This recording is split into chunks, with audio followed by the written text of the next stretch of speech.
ਸਤਿ ਸ਼੍ਰੀ ਅਕਾਲ। ਤੁਸੀਂ ਲੋਕਰਾਜ ਚੈਨਲ ਪੰਜਾਬੀ ਦੇਖ ਰਹੇ ਹੋ। ਮੈਂ ਤੁਹਾਡੇ ਨਾਲ ਸੁਖਵਿੰਦਰ ਸਿੰਘ। ਮੇਰੇ ਨਾਲ ਇਸ ਵੇਲੇ ਕ੍ਰਾਂਤੀਕਾਰੀ ਕਿਸਾਨ ਯੂਨੀਅਨ ਪੰਜਾਬ ਦੇ ਜ਼ਿਲ੍ਹਾ ਜਨਰਲ ਸੈਕਟਰੀ ਗੁਰਮੀਤ ਸਿੰਘ ਦਿੱਤੂਪੁਰ ਮੌਜੂਦ ਨੇ। ਅਸੀਂ ਇਹਨਾਂ ਨਾਲ ਗੱਲਬਾਤ ਕਰਾਂਗੇ ਕਿ ਕਿਸਾਨੀ ਸੰਘਰਸ਼ ਜਿਹੜਾ ਪੂਰੀ ਤਰ੍ਹਾਂ ਮੱਗਿਆ ਹੋਇਆ, ਇਸ ਨੂੰ ਜਿੱਤਿਆ ਕਿੱਦਾਂ ਜਾ ਸਕਦਾ ਹੈ। ਦਿੱਤੂਪੁਰ ਸਾਹਿਬ ਕਈ ਕਿਸਾਨੀ ਮੂਵਮੈਂਟਸ ਦੇ ਵਿੱਚ ਹਿੱਸਾ ਲੈ ਚੁੱਕੇ ਨੇ। ਉਹਨਾਂ ਵੇਲਿਆਂ ਦੇ ਵਿੱਚ ਜਦੋਂ ਇਹ ਨੌਜਵਾਨੀ ਕਿਸਾਨ ਲੀਡਰਸ਼ਿਪ ਦੇ ਵਿੱਚ ਸ਼ਾਮਲ ਹੁੰਦੇ ਸੀ ਤਾਂ ਉਸ ਵੇਲੇ ਦਾ ਸਮਾਂ ਕਿਸ ਤਰ੍ਹਾਂ ਦਾ ਸੀ, ਕਿਉਂਕਿ ਅੱਜ ਜਦੋਂ ਨੌਜਵਾਨਾਂ ਨੂੰ ਸਮਝਾਇਆ ਜਾਂਦਾ ਕਿ ਕਿਸਾਨ ਜਿਹੜੇ ਸੰਘਰਸ਼ ਨੇ ਇਸ ਦੌਰਾਨ ਆਪਣੇ ਜੋਸ਼ ਦੇ ਨਾਲ ਹੋਸ਼ ਨੂੰ ਵੀ ਕਾਬੂ ਦੇ ਵਿੱਚ ਰੱਖਿਆ ਜਾਵੇ, ਤਾਂ ਉਸ ਉੱਤੇ ਵੀ ਅਸੀਂ ਗੱਲਬਾਤ ਕਰਾਂਗੇ।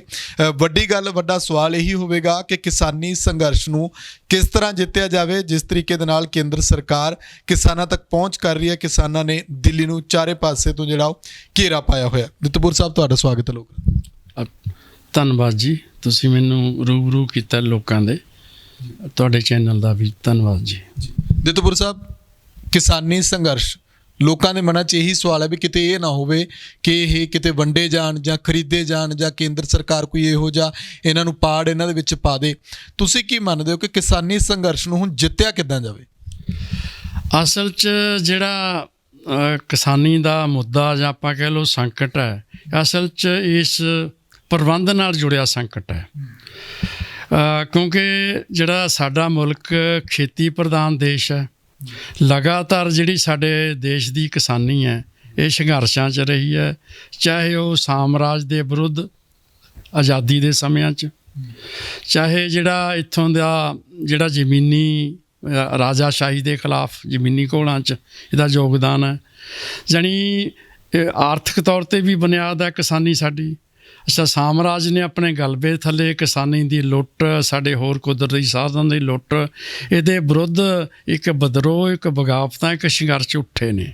ਉਹ ਸਾਡਾ ਗਦਰੀ ਲਹਿਰ ਤੋਂ ਲੈ ਕੇ ਉਹ ਸਾਡਾ ਭਗਤ ਸਿੰਘ ਦੀ ਲਹਿਰ ਤੱਕ, ਜਾਣੀ ਜਿਨ੍ਹਾਂ ਦਾ ਮੁੱਖ ਨਾਅਰਾ ਸੀਗਾ ਵੀ ਸਾਡੇ ਸਾਮਰਾਜੀ ਜਿਹੜਾ ਦਖਲ ਹੈ, ਲੁੱਟ ਹੈ, ਉਹਦਾ ਖਾਤਮਾ ਹੋਵੇ, ਸਾਡੇ ਮੁਲਕ ਦੇ ਮਿਹਨਤਕਸ਼ ਲੋਕ ਕਿਸਾਨਾਂ ਦਾ ਰਾਜ ਪ੍ਰਬੰਧ ਹੋਵੇ।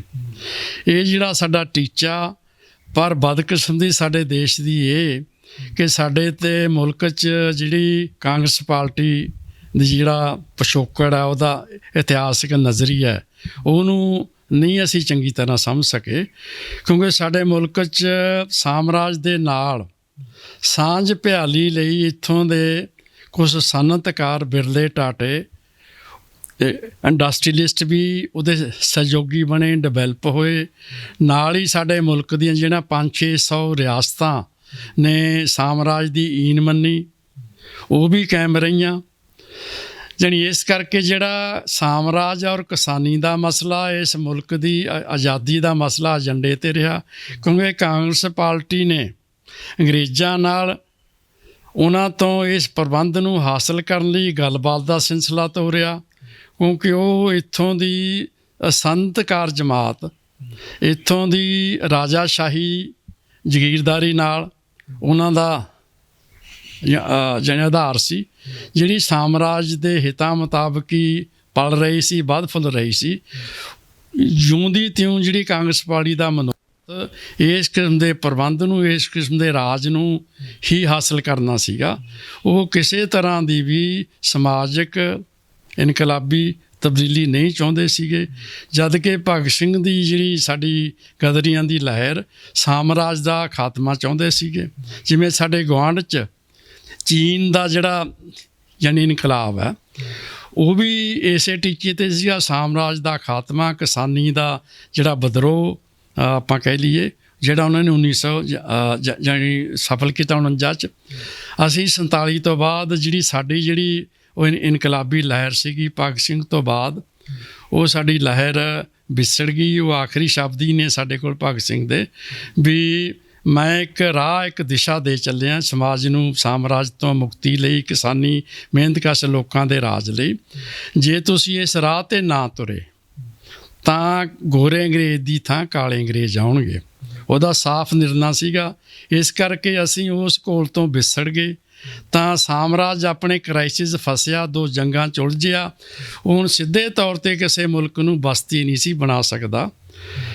ਉਹ ਚਾਹੁੰਦਾ ਸੀ ਵੀ ਉੱਥੇ ਉਸ ਕਿਸਮ ਦੀਆਂ, ਉਸ ਦੇਸ਼ ਦੀਆਂ ਪਿੱਠੂ ਸਿਆਸੀ ਪਾਰਟੀਆਂ, ਧਿਰਾਂ, ਜਮਾਤਾਂ ਹੀ ਉਹਦੀ ਸੇਵਾ ਕਰਨ, ਉਹਦੀ ਦਲਾਲੀ ਕਰਨ, ਉਹਨਾਂ ਧਿਰਾਂ ਨੂੰ ਰਾਜ ਸੌਂਪਣਾ ਚਾਹੁੰਦਾ ਸੀਗਾ, ਕਿਉਂਕਿ ਦੁਨੀਆ 'ਚ ਸਾਮਰਾਜ ਦੇ ਵਿਰੁੱਧ ਇਨਕਲਾਬ ਹੋ ਰਹੇ ਸੀਗੇ। ਸਾਮਰਾਜ ਆਪਣੀ ਮੌਤ ਮਰਨ ਜਾ ਰਿਹਾ ਸੀਗਾ, ਜੰਗਾਂ 'ਚ ਵੀ ਉਹ ਤਬਾਹ ਹੋ ਚੁੱਕਿਆ ਸੀਗਾ। ਜਿਸ ਕਰਕੇ ਕਾਂਗਰਸ ਪਾਰਟੀ ਨੂੰ ਉਹਨੇ ਰਾਜ ਭਾਗ ਸੌਂਪਿਆ। ਉਸੇ ਸਾਮਰਾਜੀ ਰਾਜ ਪ੍ਰਬੰਧ ਦੇ ਆਧਾਰ 'ਤੇ ਸਾਡੇ ਆਪਣਾ ਮੁਲਕ ਦਾ ਰਾਜ ਪ੍ਰਬੰਧ ਲਗਾਤਾਰ 47 ਚੋਹੀ ਚੱਲਿਆ ਆ ਰਿਹਾ, ਉਹ ਸਦਾ ਬਦਲੀ ਨਹੀਂ ਹੋਈ। ਇੱਕ ਸਮਝੌਤਾ ਹੋਇਆ ਸਾਮਰਾਜ ਦੀਆਂ ਲੁੱਟ ਖਸੁੱਟ ਨੂੰ ਆਪਣੇ ਰੂਪ 'ਚ, ਉਵੇਂ ਜ਼ਗੀਰਦਾਰੀ, ਸਾਰੇ ਇਸ ਪ੍ਰਬੰਧ ਨੂੰ ਉਹਨੇ ਕਾਇਮ ਰੱਖਿਆ। ਇਸ ਕਰਕੇ ਵਕਫ ਸਮੇਂ ਬਾਅਦ ਕੁਝ ਚਿਰ ਬੇਸ਼ੱਕ ਇਹ ਲੱਗਿਆ ਵੀ ਸਾਡਾ ਮੁਲਕ ਆਜ਼ਾਦ ਹੈ, ਕੁਝ ਡਿਵੈਲਪਮੈਂਟ ਹੋਈ ਆਪਣੇ ਤੌਰ 'ਤੇ, ਜਿਹੜਾ ਨਹਿਰੂ ਮਾਡਲ ਆਪਾਂ ਕਹਿੰਦੇ ਹਾਂ, ਵੱਡੀਆਂ ਇੰਡਸਟਰੀਆਂ ਲੱਗੀਆਂ, ਚਾਹੇ ਰਸ਼ੀਆ ਦੇ ਕੁਝ ਮਾਡਲ ਲਏ, ਤਾਂ ਜਾਣੀ ਲੋਕਾਂ ਦੇ ਨਾਲ ਕੁਝ ਜੁੜਨ ਦੀਆਂ ਗੱਲਾਂ ਹੋਈਆਂ, ਕਿਉਂਕਿ ਉਹਦੇ ਪਿੱਛੇ ਦੁਨੀਆ 'ਚ ਇਸ ਕਿਸਮ ਦੇ ਸਮਾਜ ਉਸਰ ਰਹੇ ਸੀਗੇ। ਅਤੇ ਜਿਹਦੇ ਕਰਕੇ ਸਾਡਾ ਜਿਹੜਾ ਉਦੋਂ ਤੱਕ ਢਾਂਚਾ ਰਿਹਾ, ਪਰ ਇਹਦੇ ਨਾਲ ਹੀ ਸਾਡਾ ਜਦੋਂ 67 'ਚ 60ਵਿਆਂ 'ਚ ਸਾਡਾ ਜਿਹੜਾ ਖੇਤੀ ਦਾ ਹੋਰ ਸਾਡਾ ਘਾਟਾ, ਸਾਡਾ ਸਾਰਾ ਕੁਝ, ਫਿਰ ਸਾਡੇ ਮੁਲਕ ਜਿਹੜਾ ਕਿਸਾਨੀ ਵਿਦਰੋਹ ਉੱਠੇ ਨੇ, ਉਹ ਚਾਹੇ 1967 ਦੀ ਜਿਹੜੀ ਮੂਵਮੈਂਟ ਉੱਠੀ ਹੈ ਜ਼ਮੀਨ ਦੇ ਮਸਲੇ 'ਤੇ, ਇਨਕਲਾਬੀ ਕਿਸਮ ਦੀ ਨਕਸਲਵਾੜੀ ਮੂਵਮੈਂਟ ਜਿਹਨੂੰ ਆਪਾਂ ਕਹਾਂਗੇ, ਜਾਣੀ ਸਮੇਂ ਸਾਡੇ ਆਪਣਾ ਮੁਲਕ ਦਾ ਅੰਨ ਦਾ ਸੰਕਟ, ਇਹ ਸਾਡਾ ਕਿਉਂਕਿ ਖੇਤੀ ਨੂੰ ਪਹਿਲਾਂ ਸਾਮਰਾਜ ਨੇ ਆਪਣੇ ਲੀਹਾਂ 'ਤੇ ਤੋਰਿਆ ਸੀਗਾ, ਕਮਰਸ਼ੀਅਲ ਮਾਰਕੀਟ ਲਈ ਤੋਰਿਆ ਸੀਗਾ। ਸਾਡੀ ਖੇਤੀ ਦੀ ਉਸ ਕਿਸਮ ਦੀ ਜਿਹੜਾ ਡਿਵੈਲਪਮੈਂਟ ਉੱਧਰ ਨੂੰ ਨਹੀਂ ਸੀ ਧਿਆਨ ਦਿੱਤਾ। ਮੁਲਕ ਸਾਡਾ ਅੰਨ ਦੇ ਸੰਕਟ ਦਾ ਸ਼ਿਕਾਰ ਸੀਗਾ। ਪਹਿਲਾਂ ਸਾਨੂੰ ਜਾਣੀ ਅਮਰੀਕਾ ਸਾਮਰਾਜ ਨੇ ਸਾਨੂੰ PL 400 ਦਾ ਜਿਹੜੀ ਉੱਧਰੋਂ ਫਾਲਤੂ ਅਨਾਜ ਦਿੱਤਾ, ਉਹ ਸਾਨੂੰ ਕਰਜ਼ੇ 'ਤੇ ਦਿੱਤਾ, ਜਿਹਦਾ ਉਹ ਜਦੋਂ ਸਾਡਾ ਉਹਨਾਂ ਨੇ ਫਿਰ ਕਰਜ਼ਾ ਨਾ ਮੁੜ ਸਕਿਆ ਤਾਂ ਉਹਨਾਂ ਨੇ ਉਹਦੇ 'ਤੇ ਸਾਡੇ ਰੁਪਈਏ ਦੀ ਕਰੰਸੀ ਦੀ ਕੀਮਤ ਘਟਾ ਕੇ ਕਰਜ਼ਾ ਵੀ ਸਾਨੂੰ ਵੱਧ ਮੋੜਨਾ ਪਿਆ। ਤਾਂ ਉਹਨੇ 1960ਵਿਆਂ 'ਚ ਫਿਰ ਨਵਾਂ ਜਿਹੜਾ ਖੇਤੀ ਦਾ ਆਪਣੀ ਮਾਰਕੀਟ ਲਈ ਨਵਾਂ ਮਾਡਲ ਦਿੱਤਾ, ਹਰੇ ਇਨਕਲਾਬ ਦਾ, ਤਾਂ ਜਿਹਨੂੰ ਅਸੀਂ ਵਡਿਆਇਆ ਜਾਂਦਾ। ਉਹਨੇ ਵੀ ਸਾਡੀ ਖੇਤੀ ਪੈਦਾਵਾਰ, ਸਾਡੀ ਖੇਤੀ ਦੀ ਤਰੱਕੀ ਕੀਤੀ। ਪਰ ਅਸਲ ਕੀ ਸੀ, ਕਿਉਂਕਿ ਸਾਮਰਾਜ ਆਪਣੀ ਜਿਹੜੀ ਹਰ ਜਿਹੜੀ ਪੈਦਾਵਾਰ ਦਾ ਜਿਹੜਾ ਅਦਲ ਬਦਲ ਮੰਡੀ 'ਚ ਹੁੰਦਾ, ਤਾਂ ਮੰਡੀ ਲਈ ਫਾਲਤੂ ਚੀਜ਼ ਮੰਡੀ ਲਈ ਸਾਮਰਾਜ ਪੈਦਾ ਕਰਦਾ ਹੈ, ਉਹਦੇ ਲਈ ਉਹ 'ਚੋਂ ਆਪਣਾ ਮੁਨਾਫਾ ਕਮਾਉਂਦਾ, ਆਪਣਾ ਜਿਹੜਾ ਫਾਲਤੂ ਮੁਨਾਫਾ ਫਿਰ ਆਪਣੀ ਤਰੱਕੀ ਕਰਦਾ। ਤਾਂ ਇਸ ਕਰਕੇ ਉਹਨਾਂ ਨੇ ਸਾਡਾ ਜਿਹੜਾ ਨਵਾਂ ਮਾਡਲ ਦਿੱਤਾ, ਸਾਡੀ ਰਵਾਇਤੀ ਖੇਤੀ ਦੀ ਥਾਂ ਮਸ਼ੀਨੀ ਖੇਤੀ ਆ ਗਈ, ਟਰੈਕਟਰ ਆ ਗਿਆ ਹਲਦੀ ਥਾਂ 'ਤੇ, ਤਾਂ ਰੇਹ ਤੇਲ ਕੈਮੀਕਲ ਦੀ ਖੇਤੀ ਆ ਗਈ। ਉਹਨਾਂ ਨੇ ਸਾਡਾ ਝਾੜ ਵਧਾਇਆ। ਅਸੀਂ ਆਪਣੀ ਜ਼ਮੀਨ ਨੂੰ ਪੱਧਰ ਕਰਕੇ ਨਵੇਂ ਕਿਸਮ ਦੇ ਟਿੱਬਿਆਂ ਨੂੰ ਢਾਲ ਕੇ ਇੱਕ ਤਰ੍ਹਾਂ ਦਾ ਜਿਹੜਾ ਖੇਤੀ ਦਾ ਉਹ ਮਾਡਲ ਲਾਗੂ ਕੀਤਾ, ਕਿਉਂਕਿ ਇਸ ਮਾਡਲ ਲਈ, ਡਿਵੈਲਪਮੈਂਟ ਲਈ, ਇਹਦੇ ਲਈ ਇਹਨਾਂ ਸਾਰਿਆਂ ਲਈ ਪੈਸੇ ਦੀ ਲੋੜ ਸੀਗੀ। ਜਿਹੜਾ ਖੇਤੀ ਦਾ ਢਾਂਚਾ ਉਸਰਿਆ, ਟਰੈਕਟਰ ਲੈਣਾ ਆ, ਉਹ ਲੈਣਾ, ਇਹਦੇ ਲਈ ਸਾਨੂੰ ਪੈਸੇ ਦੀ ਲੋੜ ਸੀ, ਕਿਉਂਕਿ ਸਾਡੇ ਆਪਣਾ ਮੁਲਕ ਦਾ ਕਿਸਾਨ ਪਹਿਲਾਂ ਹੀ ਕਰਜ਼ਈ ਸੀ, ਉਹਦੇ ਕੋਲ ਆਪਣੇ ਗੁਜ਼ਾਰੇ ਜੋਗਾ ਆਮਦਨ ਸੀਗੀ, ਤਾਂ ਉਹਦੇ ਕੋਲ ਇਹ ਸਰਮਾਇਆ ਲਾਉਣ ਦੀ ਹਿੰਮਤ ਨਹੀਂ ਸੀ। ਇਸ ਕਰਕੇ ਕਰਜ਼ੇ 'ਤੇ ਉਹਨਾਂ ਸਾਮਰਾਜ ਮੁਲਕਾਂ ਨੇ ਵਰਲਡ ਬੈਂਕ ਵਗੈਰਾ ਰਾਹੀਂ ਸਾਨੂੰ ਜਿਹੜਾ ਕਰਜ਼ੇ ਮਿਲੇ। ਇੱਕ ਤਰ੍ਹਾਂ ਨਾਲ ਸਾਡਾ ਕੁਝ ਸਾਲ ਤਾਂ ਸਾਡਾ ਜਿਹੜਾ ਖੇਤੀ ਦੀ ਪੈਦਾਵਾਰ ਵਧੀ, ਸਾਨੂੰ ਸਹਾਰਾ ਲੱਗਿਆ, ਪਰ 70ਵਿਆਂ ਦੇ ਆਖਰ 'ਚ, ਖਾਸ ਤੌਰ 'ਤੇ 80ਵਿਆਂ ਦੇ ਦੌਰ 'ਚ, ਉਹ ਜਿਹੜਾ ਕਰਜ਼ੇ ਦਾ ਮੋੜਨਾ ਜਾਂ ਖੇਤੀ ਦਾ ਜਿਹੜਾ ਭਾਅ ਉਸ ਮੁਤਾਬਕ ਨਾ ਵਧਣਾ, ਤਾਂ ਚਾਹੇ ਸਰਕਾਰ ਨੇ ਭਾਅ ਮਿੱਥਣ ਦੇ ਵੱਖਰੇ ਕਮਿਸ਼ਨ ਬਣਾਏ, ਖੇਤੀ ਲਾਗਤ ਕਮਿਸ਼ਨ ਬਣਾਇਆ, ਫਿਰ ਜਾਣੀ MSP ਉਹਨਾਂ ਨੇ ਲੈ ਕੇ ਆਂਦੀ, ਘੱਟੋ ਘੱਟ ਸਮਰਥਨ ਮੁੱਲ ਵਾਲਾ ਜਿਹੜਾ ਆਪਾਂ ਕਹਿੰਦੇ ਹਾਂ, ਜਿਹਦੇ ਬਾਵਜੂਦ ਉਹਨਾਂ ਨੇ ਕੰਟਰੋਲ ਰੱਖਿਆ ਖਰਚੇ ਦੇ ਮੁਤਾਬਕ। ਸਾਡਾ ਮੁਨਾਫੇਯੋਗ ਜਿਹੜਾ ਆਪਾਂ ਕਹਿੰਦੇ ਵੀ ਸਾਨੂੰ ਕੋਈ ਮੁਨਾਫਾ ਨਹੀਂ ਮਿਲਿਆ, ਸਿਰਫ ਉਹਨਾਂ ਨੇ ਸਾਡਾ ਖਰਚਾ ਤਾਂ ਇਹਦੇ 'ਚ ਤੈਅ ਕਰਤਾ ਵੀ ਇੰਨਾ ਖਰਚਾ ਹੁੰਦਾ ਹੈ। ਇਹਦੇ ਵਿਚਾਲੇ ਇੱਕ ਹੋਰ ਹੈ, ਗ੍ਰੀਨ ਰੈਵੋਲਿਊਸ਼ਨ ਜਿਹਨੂੰ ਕਹਿੰਦੇ ਨੇ, ਹਰਾ ਇਨਕਲਾਬ। ਹਰਾ ਇਨਕਲਾਬ ਸਰਕਾਰਾਂ ਲਈ ਤਾਂ ਇਨਕਲਾਬ ਲਿਆ ਆ, ਭਾਰਤ ਲਈ ਇਨਕਲਾਬ ਲਿਆ ਆ, ਉੱਥੇ ਖਜ਼ਾਨੇ ਜਿਹੜੇ ਭਰ ਗਏ, ਉੱਥੇ ਜਿਹੜੇ ਗੋਦਾਮ ਵੱਡੇ ਵੱਡੇ ਭਰ ਗਏ, ਅੰਨ ਭਰਪੂਰ ਹੋ ਗਿਆ ਸਾਰਾ ਭਾਰਤ, ਪਰ ਇਹਦੇ ਨਾਲ ਕਿਸਾਨਾਂ ਦੇ ਲਈ ਫਾਹਾ ਬਣ ਗਿਆ। ਇਹ ਸਾਰੀ ਕਹਾਣੀ ਹੈ। ਪਰ ਇਹਦੇ ਵਿਚਾਲੇ ਜੇ ਹੁਣ ਆਪਾਂ ਦੇਖੀਏ, ਪ੍ਰਧਾਨ ਮੰਤਰੀ ਸਾਹਿਬ ਮਨ ਕੀ ਬਾਤ ਕਰਦੇ ਨੇ, ਉਹਦੇ ਵਿੱਚ ਵੀ ਕਹਿੰਦੇ ਨੇ ਕਿ ਕਿਸਾਨਾਂ ਦੀ ਆਮਦਨ ਦੁੱਗਣੀ ਹੋਣ ਦੇ ਉੱਤੇ ਜ਼ੋਰ ਦਿੱਤਾ ਜਾ ਰਿਹਾ। ਕਹਿੰਦੇ ਗਾਹੇ ਬਗਾਏ ਕਿਸਾਨ ਜਿਹੜੇ ਨੇ ਗਾਹ ਪਿਛਾਂ ਪਹਿਲਾਂ ਵੀ ਮੰਗਦੇ ਰਹੇ ਨੇ, ਇਸੇ ਕਰਕੇ ਸਮੇਂ-ਸਮੇਂ ਦੀਆਂ ਸਰਕਾਰਾਂ ਵੇਲੇ ਕਹਿੰਦੇ ਕਿਸਾਨਾਂ ਦੀ ਮੰਗ ਸੀ, ਇਸੇ ਲਈ ਅਸਲੀ ਜਿਹੜਾ ਖੇਤੀ ਕਾਨੂੰਨ ਲਿਆਂਦਾ। ਤੁਸੀਂ ਇਹਨੂੰ ਕਿੱਦਾਂ ਦੇਖਦੇ ਹੋ? ਦਿੱਲੀ ਨਾਲ ਮੱਥਾ ਲਾਈ ਕਿਸਾਨ ਬੈਠੇ ਨੇ, ਸਰਕਾਰ ਨੂੰ ਫਿਰ ਵੀ ਸਮਝ ਨਹੀਂ ਆ ਰਹੀ। ਕਿਉਂਕਿ ਇਹ ਗੱਲ ਵੀ ਇਹ ਸੱਚ ਬੋਲਣਾ ਪੈਂਦਾ, ਚਾਹੇ ਕਿ ਸਰਕਾਰਾਂ ਮੁੱਕਰਦੀ ਰਹੀਆਂ, ਖੇਤੀ ਤਰੱਕੀ ਕਰਦੀ ਆ। ਬਾਰ-ਬਾਰ ਉਹਨਾਂ ਨੂੰ ਮੰਨਣਾ ਪਿਆ ਵੀ ਲੰਬੇ ਸਮੇਂ ਬਾਅਦ ਕਿਸਾਨ ਘਾਟੇ 'ਚ ਹੈ, ਕਿਸਾਨ ਆਤਮ ਹੱਤਿਆ ਕਰਦਾ, ਕਿਸਾਨ ਨੂੰ ਉਹਦੀਆਂ ਜਿਨਸਾਂ ਦੇ ਭਾਅ ਠੀਕ ਨਹੀਂ ਮਿਲਦੇ। ਇਸ ਕਰਕੇ ਹਰ ਸਰਕਾਰ ਇਹ ਵਾਅਦੇ ਤਾਂ ਕਰਦੀ ਆਈ ਹੈ, ਪਰ ਇਹਨੂੰ ਲਾਗੂ ਨਹੀਂ ਕਰਦੀ। ਉਹਦਾ ਕਾਰਨ ਇਹ ਹੈ ਵੀ ਕਿਉਂਕਿ ਜਿਹੜਾ ਸਾਡਾ ਪ੍ਰਬੰਧ ਹੈ ਉਹਦੇ ਬਦਲੇ ਬਿਨਾ ਇਹ ਕੁਛ ਨਹੀਂ ਹੋ ਸਕਦਾ। ਤਾਂ ਇਸ ਕਰਕੇ ਸਰਕਾਰ ਨੇ ਜਿਵੇਂ ਭਾਅ ਲਈ ਸਵਾਮੀਨਾਥਨ ਦੀ ਜਿਹੜੀ ਰਿਪੋਰਟ ਤਿਆਰ ਕੀਤੀ, ਪਹਿਲਾਂ ਜਿਹੜਾ ਸੀਗਾ ਵੀ ਕੋਈ ਘੱਟੋ ਘੱਟ ਸਮਰਥਨ ਮੁੱਲ ਵਾਲਾ ਫਾਰਮੂਲਾ ਸੀਗਾ। ਘੱਟੋ ਘੱਟ ਸਮਰਥਨ ਮੁੱਲ 'ਚ MSP 'ਚ ਇਹ ਹੁੰਦਾ ਸੀ ਵੀ ਉਹਦੇ 'ਚ ਖੇਤੀ 'ਤੇ ਖਰਚਾ ਕਿੰਨਾ ਹੁੰਦਾ ਇੱਕ ਕੁਇੰਟਲ 'ਤੇ, ਇਹ ਤੈਅ ਹੁੰਦਾ ਸੀਗਾ। ਉਹਦੇ 'ਚ ਵੀ ਉਹਦੇ ਜਿਹੜੀ ਮਿਹਨਤ ਲੱਗੀ ਹੈ ਕਿਸੇ ਕਿਸਾਨ ਦੀ, ਕਿੰਨੇ ਬੰਦਿਆਂ ਨੇ ਕੰਮ ਕੀਤਾ, ਜਾਂ ਉਹਨੇ ਉਹਦੇ 'ਚ ਰੇਹ ਤੇਲ ਦਾ ਖਰਚਾ, ਟਰੈਕਟਰ ਦਾ ਖਰਚਾ, ਇਹੋ ਜਿਹਾ ਖਰਚਾ ਜੋੜਿਆ ਜਾਂਦਾ ਸੀਗਾ। ਤਾਂ ਇਸ ਖਰਚੇ ਨਾਲ ਸਿਰਫ ਖਰਚਾ ਹੀ ਪੂਰਾ ਹੁੰਦਾ ਸੀਗਾ, ਖੇਤੀ 'ਚੋਂ ਕੋਈ ਮੁਨਾਫਾ ਨਹੀਂ ਸੀ ਮਿਲਦਾ। ਤਾਂ ਇਹ ਜਦ ਕਿ ਦੂਜੀਆਂ ਚੀਜ਼ਾਂ ਲਾਗਤ ਖਰਚੇ ਲਗਾਤਾਰ ਮਹਿੰਗੇ ਵੱਧਦੇ ਰਹੇ, ਔਰ ਜਿਹੜਾ ਕਰਜ਼ਾ ਆਮਦਨ ਨਾ ਹੋਣ ਕਰਕੇ ਕਿਸਾਨ ਦਾ ਜਿਹੜਾ ਕਰਜ਼ਾ ਲਿਆ ਕਰਜ਼ਾ ਵੱਧਦਾ ਗਿਆ। ਤਾਂ ਮੋਟੀ ਗੱਲ ਹੈ ਵੀ ਇੱਕ ਹਾਲਤ ਉਹ ਆ ਗਈ ਵੀ ਕਿਸਾਨ ਆਪਣੇ ਲਈ ਖੇਤੀ ਕਰਨ ਦੀ ਬਜਾਏ ਕਰਜ਼ਾ ਮੋੜਨ ਲਈ, ਜਾਂ ਜਿਹੜਾ ਖੇਤੀ ਦਾ ਖਰਚਾ ਸੰਦ ਜਿਹੜਾ ਖਰੀਦਣ 'ਤੇ ਉਹਦੀ ਸਾਰੀ ਪੂੰਜੀ ਖਰਚ ਹੁੰਦੀ ਰਹੀ, ਬਚਤ ਨਹੀਂ ਰਹੀ, ਉਹ ਸਮਾਂ ਕਰਜ਼ੇ 'ਚ ਡੁੱਬਦਾ ਗਿਆ। ਤਾਂ ਇਹਦੇ ਲਈ ਕਿਸਾਨਾਂ ਦਾ ਆਤਮ ਹੱਤਿਆ ਦਾ ਆਲਾ ਵੀ ਸਿੱਟਾ ਆਪਾਂ ਕਹਿ ਲਈਏ ਨਹੀਂ ਕਿਹੜੀ ਹਾਂ। ਪਰ ਦੂਜੇ ਪਾਸੇ ਜਿਹੜੇ ਖੇਤੀ ਲਾਗਤ ਵਸਤੂਆਂ, ਰੇਹ ਤੇਲ ਦੀਆਂ ਕੰਪਨੀਆਂ, ਟਰੈਕਟਰ ਦੀਆਂ ਕੰਪਨੀਆਂ, ਜਿਹੜੇ ਸੂਦਖੋਰ ਵਪਾਰੀ, ਆੜ੍ਹਤੀਏ, ਬੈਂਕਾਂ, ਉਹਨਾਂ ਦਾ ਜਿਹੜਾ ਸਰਮਾਇਆ ਵਧਿਆ, ਔਰ ਕਿਸਾਨੀ ਤੋਂ ਜਿਹੜੀ ਖੇਤੀ 'ਚੋਂ ਜਿਹੜੀ ਪੈਦਾਵਾਰ ਦੀ ਲੁੱਟ ਕਰਕੇ ਕਿਸਾਨਾਂ ਨੂੰ ਕਰਜ਼ਈ ਹੋਏ ਆਤਮ ਹੱਤਿਆ 'ਚ ਗਏ। ਤਾਂ ਜਿਹਦਾ ਹੁਣ ਲੰਬੇ ਸਮੇਂ ਬਾਅਦ ਇਹ, ਹਾਲਾਂਕਿ ਸਰਕਾਰ ਦੀਆਂ ਜਥੇਬੰਦੀਆਂ ਨੇ ਇਸ ਗੱਲ 'ਤੇ ਆਪਣਾ ਕੋਲ ਵਿੱਢੇ। ਸ਼ੁਰੂ 'ਚ ਜੇ ਆਪਾਂ ਗੱਲ ਕਰੀ 80ਆਂ 'ਚ ਇਹ ਸੀਗਾ ਵੀ ਜੇ ਸਾਨੂੰ ਕੀਮਤ ਸੂਚਕਾਂਕ ਦੇ ਮੁਤਾਬਕ ਭਾਅ ਮਿਲੇ, ਇਹਦੇ 'ਤੇ ਹਰੇ ਇਨਕਲਾਬ ਦੇ ਜਿਹੜੇ ਖੇਤੀ ਦੇ ਖਿੱਤੇ ਵਿਕਸਿਤ ਹੋਏ ਸੀਗੇ, ਉਹਨਾਂ ਵੱਲੋਂ ਨਾਅਰਾ ਆਇਆ ਵੀ ਜਿਵੇਂ ਜਿਵੇਂ ਮਹਿੰਗਾਈ ਵੱਧਦੀ ਆ ਸਾਡਾ ਵੀ ਭਾਅ ਵਧੇ। ਪਰ ਉਹ ਨਹੀਂ ਪੂਰਿਆ। ਉਹਨਾਂ ਨੇ, ਸਰਕਾਰ ਨੇ ਭਾਅ ਨੂੰ ਕੰਟਰੋਲ ਕਰਕੇ, ਅਨਾਜ ਦੀ ਸਮੱਸਿਆ ਕਰਕੇ, ਤਾਂ ਕਿ ਹਰ ਇੱਕ ਕੋਲ ਜਿਹੜਾ ਅਨਾਜ ਮਿਲ ਸਕੇ, ਸਸਤਾ ਅਨਾਜ ਮਿਲੇ, ਤਾਂ ਉਹਨਾਂ ਨੇ ਕੰਟਰੋਲ ਕੀਤਾ ਭਾਅ ਦਾ। ਪਰ ਦੂਜੀ ਮੰਡੀ ਜਿਹੜੀ ਲਾਗਤ ਵਸਤੂਆਂ ਦੀ ਮੰਡੀ ਆ, ਉਹ 'ਤੇ ਕੋਈ ਕੰਟਰੋਲ ਨਹੀਂ ਕੀਤਾ। ਤਾਂ ਜਿਹਦਾ ਸਿੱਟਾ ਇਹ ਸੀ ਵੀ ਇੱਕ ਪਾਸੜ ਜਿਹੜਾ ਖੇਤੀ ਦੀ ਲੁੱਟ ਵਾਲਾ ਸਿਲਸਿਲਾ ਤਾਂ ਕਾਇਮ ਰੱਖਿਆ, ਪਰ ਖੇਤੀ ਨੂੰ ਬਚਾਉਣ ਦਾ ਕੋਈ ਹੀਲਾ ਨਹੀਂ ਕੱਢਿਆ। ਤਾਂ ਜਿਹਦਾ ਸਿੱਟਾ ਹੈ ਵੀ ਫਿਰ ਸਭ ਤੋਂ ਪਹਿਲਾਂ ਹਿੰਦੁਸਤਾਨ ਦੇ ਜਿਹੜੇ ਖੇਤੀ ਦੇ ਦੇਸ਼ ਖਿੱਤੇ ਸੀਗੇ, ਕੋਈ ਯੂਪੀ ਹਿੱਸਾ, ਹਰਿਆਣਾ, ਪੰਜਾਬ, ਇਹਨਾਂ ਮਹਾਰਾਸ਼ਟਰ ਵਗੈਰਾ, ਹੋਰ ਕਈ ਆਪਣਾ ਸਟੇਟਾਂ 'ਚ ਇੱਕ ਤਰ੍ਹਾਂ ਨਾਲ ਕਿਸਾਨ ਮੂਵਮੈਂਟ ਖੜੀ ਹੋਈ, ਭਾਰਤੀ ਕਿਸਾਨ ਯੂਨੀਅਨ ਦੇ ਨਾਂ ਥੱਲੇ। ਤਾਂ ਜਿਨ੍ਹਾਂ ਦਾ ਪਹਿਲਾ ਨਾਅਰਾ ਸੀ ਵੀ ਕੀਮਤ ਸੂਚਕਾਂਕ ਦੇ ਮੁਤਾਬਕ ਸਾਨੂੰ ਭਾਅ ਮਿਲੇ। ਜਿੱਤੂਪੁਰ ਸਾਹਿਬ, ਇਹ ਸਭ ਸੰਘਰਸ਼ਾਂ ਦੇ ਦੌਰਾਨ ਕਦੇ ਕਿਸਾਨਾਂ ਨੇ ਇੰਨੇ ਭਿਆਨਕ ਦੌਰ ਦੇਖੇ, ਖੁਦਕੁਸ਼ੀਆਂ ਦਾ ਦੌਰ ਅੱਜ ਵੀ ਚੱਲਦਾ, ਹੋਰ ਫਸਲਾਂ ਦੇ ਭਾਅ ਨਹੀਂ ਮਿਲਦੇ, ਗਿਰਦਾਵਰੀਆਂ ਰਹਿ ਜਾਂਦੀਆਂ, ਸਾਰੀਆਂ ਧਰਾਈਆਂ ਸਰਕਾਰ ਦੇ ਦਾਅਵੇ ਰਹਿ ਜਾਂਦੇ ਨੇ।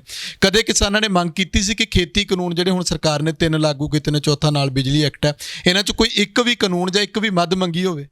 ਸਰਕਾਰ ਨਾਲ ਕਿਸਾਨਾਂ ਨੇ ਕਦੇ ਮਦਦ ਨਹੀਂ ਮੰਗੀ।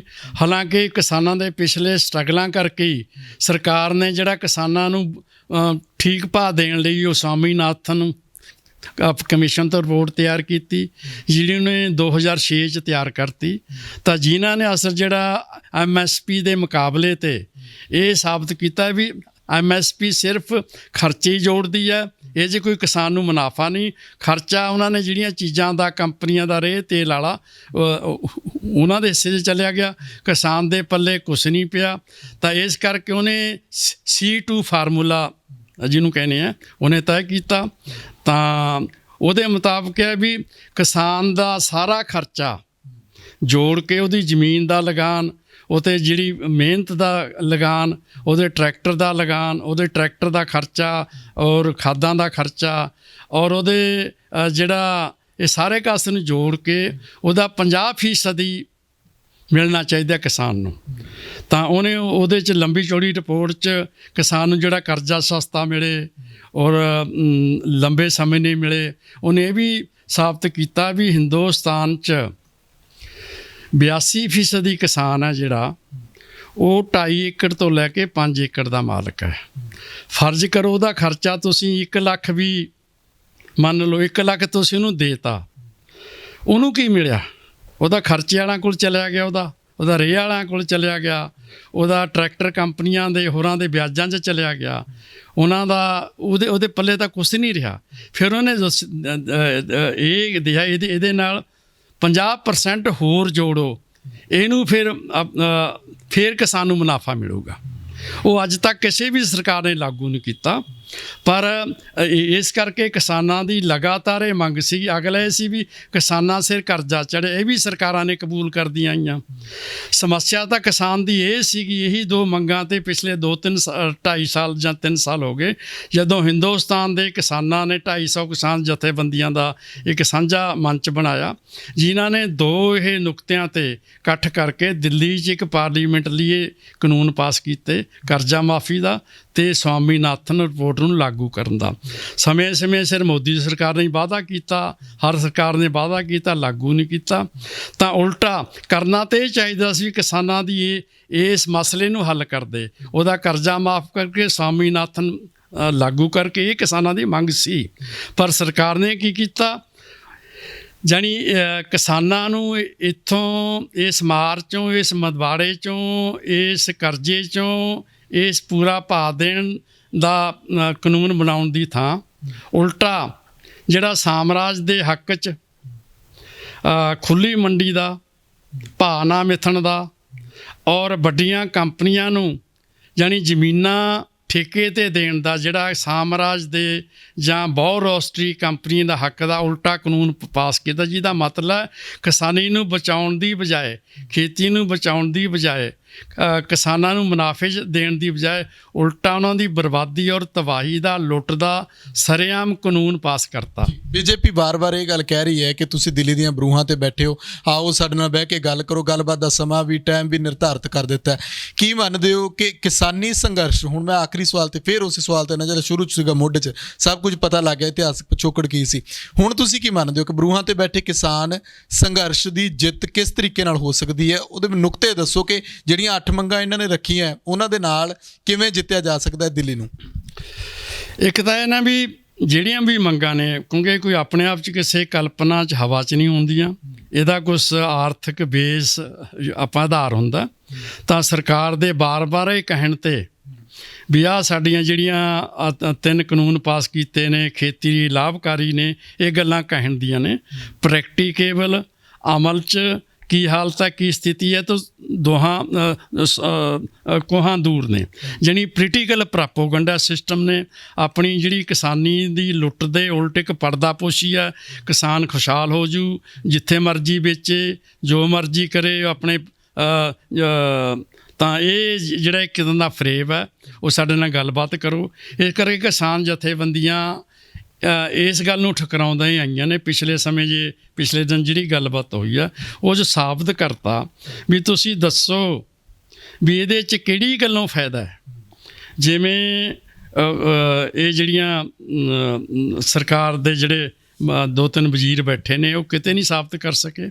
ਉਹ ਸਿਰਫ ਹੈ ਕਿ ਇਹ ਝੂਠੀਆਂ ਗੱਲਾਂ, ਜਾਂ ਹੁਣ ਵੀ ਜਿਵੇਂ ਪੋਲੀਟੀਕਲੀ ਜੇ ਗੱਲਾਂ ਚੰਗੀਆਂ ਹੋਣ ਤਾਂ ਕਿਸੇ ਕਿਸਮ ਦਾ ਕੋਈ ਸਰਕਾਰ ਨੂੰ ਇਹ ਭੁਲੇਖੇ ਪਾਉਣ ਦੇ ਜਾਂ ਹੋਰ ਕਿਸਮ ਦੇ ਲਾਂਛਨ ਲਾਉਣ ਦੇ ਵੀ ਨਹੀਂ ਇਹਦੇ 'ਚ ਇਹ ਕਿਸਾਨ ਸਮਝ ਨਹੀਂ ਰਿਹਾ ਤਾਂ ਇਹਦਾ ਮਤਲਬ ਆਪਣੇ ਆਪ 'ਚ ਹੀ ਇਹ ਜਿਹੜਾ ਆਪਣੀ ਉਸ ਜਿਹੜਾ ਕਿਸਾਨਾਂ ਤੇ ਹਮਲਾ ਕੀਤਾ ਹੈ ਉਹਨੂੰ ਗੁੰਮਰਾਹ ਕਰਨ ਲਈ ਔਰ ਪੂਰੀ ਇਸ ਗੱਲ ਤੇ ਬਾਜ਼ਿੱਦ ਹੈ ਵੀ ਕਿਸਾਨ ਜਿਹੜਾ ਇਹਨਾਂ ਤਬਾਹ ਹੋ ਰਿਹਾ ਉਹਦੀ ਮੰਗ ਜਾਇਜ਼ ਹੈ। ਇਹਦੇ 'ਚੋਂ ਕਿਸਾਨਾਂ ਦਾ ਜਿਹੜਾ ਰੋਸ ਗੁੱਸਾ ਵਧਣਾ ਸੁਭਾਵਿਕ ਇਹਨਾਂ ਹਾਲਤਾਂ ਨੇ ਕਿਸਾਨਾਂ ਨੂੰ ਲਾਮਬੰਦ ਕੀਤਾ ਔਰ ਇਸ ਸਰਕਾਰ ਦੀਆਂ ਨੀਤੀਆਂ ਪ੍ਰੋਗਰਾਮਾਂ ਇਸ ਸਰਕਾਰ ਦੇ ਕਾਇਦੇ ਕਾਨੂੰਨ ਜਾਂ ਇਸ ਪ੍ਰਬੰਧ ਦੇ ਖਿਲਾਫ ਲੜਨ ਲਈ ਕਿਸਾਨਾਂ ਨੂੰ ਇੱਕ ਇਹਨਾਂ ਹਾਲਾਤਾਂ ਨੇ ਮੌਕਾ ਦਿੱਤਾ ਹੈ, ਪੈਦਾ ਕੀਤਾ। ਜਿੱਤ ਕਿੱਦਾਂ ਹੋ ਸਕਦੀ? ਤਾਂ ਜਿੱਤ ਇਹੀ ਹੈ ਵੀ ਕਿਉਂਕਿ ਜਿੰਨਾ ਸਰਕਾਰ ਦਾ ਆੜੀ ਹੈ ਲੋਕਾਂ ਨੂੰ ਸਮਝ ਆ ਗਈ ਵੀ ਇਹ ਮੌਜੂਦਾ ਸਰਕਾਰ ਸਾਡੇ ਤਬਾਹੀ ਵਾਲੇ ਪਾਸੇ ਹੈ, ਇਹਦੇ ਲਈ ਲੜਨਾ ਪੈਣਾ। ਜਿਵੇਂ ਉਹਨਾਂ ਨੇ ਦਿਖਾਤਾ ਵੀ ਦਿੱਲੀ 'ਚ ਏਡਾ ਵੱਡਾ ਪਿਛਲੇ ਸਮਿਆਂ ਤੋਂ 2.5-3 ਮਹੀਨਿਆਂ ਤੋਂ ਪੰਜਾਬ ਵਿੱਚ ਆਏ ਆਪਾਂ ਐਜੀਟੇਸ਼ਨ ਕੀਤੀ, ਅੱਡ ਇੱਥੇ ਆਪਾਂ ਨੇ ਸੰਘਰਸ਼ ਕੀਤੇ ਨੇ, ਰੇਲਾਂ ਰੋਕੀਆਂ, ਰਾਹ ਰੋਕੇ, ਹੋਰ ਆਪਾਂ ਜਿਹੜਾ ਅੱਜ ਕੱਲ੍ਹ ਇਹਨਾਂ ਦੇ ਪਲਾਜ਼ੇ ਵਗੈਰਾ ਜਾਣੀ ਇਹਦੇ ਪੰਪ ਵਗੈਰਾ ਜਾਂ ਇਹੋ ਜਿਹੇ ਕਾਰਪੋਰੇਟ ਸੈਕਟਰ ਦੇ ਆਪਾਂ ਉਹਨਾਂ ਅਦਾਰਿਆਂ ਨੂੰ ਰੋਕਿਆ। ਇਹ ਆਪਣਾ ਪ੍ਰੋਟੈਸਟ ਹੈ। ਤਾਂ ਜਦੋਂ ਅਗਲਾ ਪ੍ਰੋਟੈਸਟ ਸੀਗਾ ਜਿਹੜਾ ਸਰਕਾਰ ਦਾ ਵੀ ਅਸੀਂ ਕਿਉਂਕਿ ਸਰਕਾਰ ਜਿਹੜੀ ਦਿੱਲੀ ਵਾਲੀ ਸਰਕਾਰ ਸੈਂਟਰ ਸਰਕਾਰ ਉਹ ਦਿੱਲੀ ਨੂੰ ਜਿਹੜਾ ਘੇਰਨ ਦਾ ਪ੍ਰੋਗਰਾਮ ਇਹ ਸਾਡੇ ਜਿਹੜੇ ਇਸ ਘੋਲ ਦਾ ਅਗਲੀ ਸ਼ਕਲ ਹੈ। ਇਹ ਤੋਂ ਅੱਗੇ ਜਿਵੇਂ ਸਰਕਾਰ ਹੁਣ ਗੱਲਬਾਤ ਨੂੰ ਵੀ ਕਹਿੰਦੀ ਹੈ, ਗੱਲਬਾਤ 'ਚ ਜਿਵੇਂ 8 ਮੰਗਾਂ ਦਾ ਜਿਹੜਾ ਜ਼ਿਕਰ ਹੈ ਉਹਦੇ ਸਾਨੂੰ ਜਾਣੀ ਸਰਕਾਰ ਉੱਧਰ ਕੰਨ ਧਰਨ ਨੂੰ ਤਿਆਰ ਨਹੀਂ। ਮੁੱਖ ਮੰਗਾਂ ਸਾਡਾ ਜਿਹੜਾ ਜਿਹੜੇ ਖੇਤੀ ਦੇ ਜਿਹੜੇ ਕਾਨੂੰਨ ਨੇ 3 ਐਕਟ ਨੇ, ਖਾਸ ਤੌਰ 'ਤੇ ਬਿਜਲੀ ਬਿੱਲ ਇਹ ਫੌਰੀ ਨੇ। ਬਾਕੀ ਨਾਲ ਸਾਡੀਆਂ ਜਿਹੜੀਆਂ ਦੂਜੀਆਂ ਮੰਗਾਂ ਇਹਦੇ ਨਾਲ ਵੀ ਚੱਲਦੀਆਂ ਨੇ ਕਿਉਂਕਿ ਹਾਂ ਤਾਂ ਜਿਹਦੇ ਕਰਕੇ ਵੀ ਅਸਲ 'ਚ ਇਹ ਜ਼ਰੂਰੀ ਜੀ ਤੋਂ ਸਰਕਾਰ ਟਾਲਾ ਵੱਟਦੀ ਹੈ, ਨਹੀਂ ਲਾਗੂ ਕਰਨਾ ਚਾਹੁੰਦੀ। ਤਾਂ ਇਸੇ ਕਰਕੇ ਅੱਜ ਦਿੱਲੀ ਨੂੰ ਜਿਹੜਾ ਘੇਰਨ ਦਾ ਜਾਂ ਦਿੱਲੀ 'ਤੇ ਬੈਠਣ ਦਾ ਤਾਂ ਸਰਕਾਰ 'ਤੇ ਜਿਹੜਾ ਸਾਡਾ ਦਬਾਅ ਸਾਡਾ ਜਿਹੜਾ ਸਟਰਗਲ ਦਾ ਇੱਕ ਫਾਰਮ ਹੈ, ਅੱਗੇ ਵੱਧਦੇ ਹਾਂ ਅਸੀਂ। ਤਾਂ ਲਾਜ਼ਮੀ ਆ ਵੀ ਇਹਦੇ 'ਚੋਂ ਸਰਕਾਰ ਪਿੱਛੇ ਤਾਂ ਹਟ ਰਹੀ ਹੈ ਪਰ ਉਹ ਦੇਣ ਲਈ ਹਲੇ ਕੁਛ ਤਿਆਰ ਨਹੀਂ। ਤਾਂ ਜਿਸ ਕਰਕੇ ਵੀ ਸਾਨੂੰ ਹੋਰ ਜਿਹੜੀ ਲੜਾਈ ਆ ਸਟਰਗਲ 'ਚ ਲੰਬਾ ਪੈਣਾ ਇੱਕ ਨੌਜਵਾਨਾਂ ਨੂੰ ਵੀ ਸੋਚ ਸਮਝ ਕੇ ਜਿਹੜਾ ਕਦਮ ਚੁੱਕਣੇ ਚਾਹੀਦੇ ਨੇ ਕਿਉਂਕਿ ਕਈ ਝੰਡੇ ਤੋਂ ਬਿਨਾਂ ਜਿਹੜੇ ਅੱਗੇ ਵੱਧਦੇ ਗਏ, ਬੈਰੀਕੇਡ ਭੰਨਦੇ ਗਏ ਤਾਂ ਦਿੱਲੀ ਜਾ ਕੇ ਹੀ ਰੁਕਣਾ। ਹੁਣ ਵੀ ਤਾਂ ਜਾ ਕੇ ਉੱਥੇ ਦਿੱਲੀ ਬਾਰਡਰ 'ਤੇ ਬੈਠੇ ਨੇ। ਅਸਲ 'ਚ ਇਹ ਇੱਕ ਸਰਕਾਰ ਨੇ ਪੈਦਾ ਕੀਤਾ। ਪਹਿਲੀ ਗੱਲ ਤਾਂ ਜੇ ਸਰਕਾਰੀ ਸਮਝਦੀ ਵੀ ਕਿਤੇ ਆਉਣਾ, ਕਿਸੇ ਰਾਜਧਾਨੀ 'ਚ ਜਾਣਾ, ਸਰਕਾਰ ਕੋਲ ਪ੍ਰੋਟੈਸਟ ਕਰਨ ਦਾ ਇੱਕ ਸ਼ਾਂਤਮਈ ਤਰੀਕਾ ਸੀਗਾ। ਉਹ 'ਚ ਵਿਘਨ ਪਾਇਆ ਸਰਕਾਰ ਨੇ, ਵੱਡੀਆਂ ਰੋਕਾਂ ਲਾ ਕੇ ਪਾਇਆ। ਸਗੋਂ ਨੌਜਵਾਨਾਂ ਦਾ ਜਿਹੜਾ ਰੋਸ ਹੀ ਵਧਾਇਆ। ਸਰਕਾਰ ਨੇ ਆਪਣਾ ਜਿਹੜਾ ਅੜੀਅਲ ਜਾਣੀ ਰਵੱਈਆ ਸਖਤੀ ਵਾਲਾ ਜਿਹੜਾ ਮੂੰਹ ਮਹਾਂਦਰਾ ਦਿਖਾਇਆ, ਉਹਨੇ ਕਿਸਾਨਾਂ ਨੂੰ ਜਾਂ ਨੌਜਵਾਨਾਂ ਨੂੰ ਇਸ ਗੱਲ ਲਈ ਤਿਆਰ ਕੀਤਾ ਵੀ ਸਾਨੂੰ ਤਕੜੇ ਹੱਥੀਂ ਲੜਨਾ ਪੈਣਾ। ਇਸ ਕਰਕੇ ਉਹ ਨਾਕੇ ਨੂਕੇ ਤੋੜਦੇ ਭੰਨਦੇ, ਇਸ ਕਰਕੇ ਦਿੱਲੀ ਪਹੁੰਚਣਾ ਜ਼ਰੂਰੀ ਬਣਿਆ, ਜ਼ਰੂਰੀ ਸੀ। ਤਾਂ ਇਹ ਸਰਕਾਰ ਨੇ ਹਾਲਾਤ ਪੈਦਾ ਕਰਦੀ ਹੈ ਕਿਉਂਕਿ ਸਰਕਾਰ ਇਹ ਵੀ ਸਾਨੂੰ ਪਤਾ ਹੈ ਮੂਵਮੈਂਟ ਨੂੰ ਸਰਕਾਰਾਂ ਕਿਵੇਂ ਕੁਚਲਦੀਆਂ ਨੇ। ਉਹਦੇ ਲਈ ਜਿਹੜੀ ਕਿਸਾਨੀ 'ਚ ਵੀ ਇਕਜੁੱਟਤਾ, ਮਜ਼ਬੂਤੀ, ਇਹ ਸਾਰੀਆਂ ਗੱਲਾਂ ਇੱਧਰ ਮੁਕਾਬਲੇ 'ਤੇ ਤਿਆਰ ਹੋ ਰਹੀਆਂ ਨੇ। ਸ਼ੁਕਰੀਆ, ਧੰਨਵਾਦ। ਸੋ ਸਾਡੇ ਨਾਲ ਮੌਜੂਦ ਸਨ ਕ੍ਰਾਂਤੀਕਾਰੀ ਕਿਸਾਨ ਯੂਨੀਅਨ ਦੇ ਜ਼ਿਲ੍ਹਾ ਜਨਰਲ ਸੈਕਟਰੀ ਗੁਰਮੀਤ ਸਿੰਘ ਦਿੱਤੂਪੁਰ। ਇਹਨਾਂ ਨੇ ਦੱਸਿਆ ਕਿ ਕਿਸ ਤਰੀਕੇ ਦੇ ਨਾਲ ਕਿਸਾਨੀ ਸੰਘਰਸ਼ ਨੂੰ ਜਿੱਤਿਆ ਜਾ ਸਕਦਾ ਹੈ।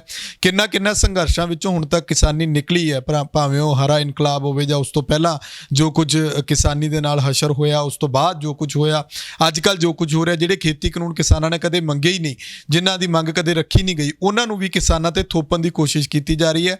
ਕਿਸਾਨਾਂ ਨੂੰ ਇਹਨਾਂ ਨੇ ਕਿਹਾ ਹੈ ਕਿ ਇਸ ਤਰੀਕੇ ਦੇ ਨਾਲ ਹੀ ਕਿਸਾਨ ਜਿਹੜੇ ਜਥੇਬੰਦੀਆਂ ਦੇ ਝੰਡੇ ਥੱਲੇ ਹੋ ਕੇ, ਨੌਜਵਾਨ ਜਿਹੜੇ ਨੇ ਉਹ ਜਥੇਬੰਦੀਆਂ ਦੇ ਨਾਲ ਮਿਲ ਕੇ ਇਸ ਜਿਹੜਾ ਤਾਲਮੇਲ ਬਣਾ ਕੇ ਰੱਖਣ ਤਾਂ ਕਿ ਦਿੱਲੀ ਦੇ ਨਾਲ, ਕੇਂਦਰ ਸਰਕਾਰ ਦੇ ਨਾਲ, ਮੋਦੀ ਸਰਕਾਰ ਦੇ ਨਾਲ ਜਿਹੜੀ ਦਿੱਲੀ ਜਿੱਤਣ ਦੀ, ਜਿਵੇਂ ਕਹਿ ਰਹੇ ਨੇ ਕਿ ਕਿਸਾਨੀ ਸੰਘਰਸ਼ ਦੀ ਜਿੱਤ ਲੈਣਾ, ਤਾਂ ਉਹ ਇਸੇ ਤਰੀਕੇ ਨਾਲ ਜਿੱਤਿਆ ਜਾ ਸਕਦਾ। ਤੁਹਾਨੂੰ ਇਹ ਪ੍ਰੋਗਰਾਮ ਕਿਸ ਤਰ੍ਹਾਂ ਦਾ ਲੱਗਿਆ?